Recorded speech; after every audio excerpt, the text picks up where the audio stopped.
ECG interpretation takes a while. It's pretty hard to teach ECG interpretation in 45 minutes, obviously.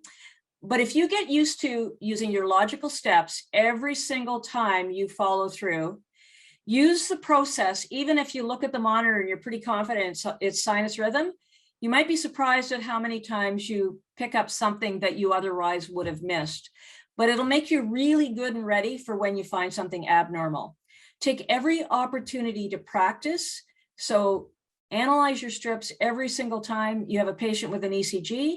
And if you don't have a patient with an ECG being monitored, go and look for some 12 leads and take the running strip at the bottom and use that to practice.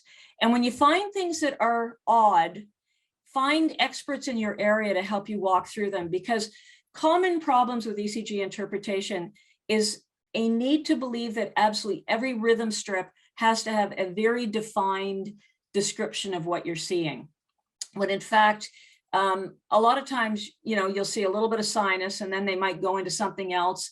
There may be a variety of different things. You can see that there's some irritability in the atrium producing a lot of different looking P waves, but it's hard to put a label to every little thing you see when you're looking at rhythm strip analysis. So you have to just kind of appreciate this, looking at what it is you can see, following those logical steps, and try to figure out what might be driving this patient's arrhythmias or ectopic beats.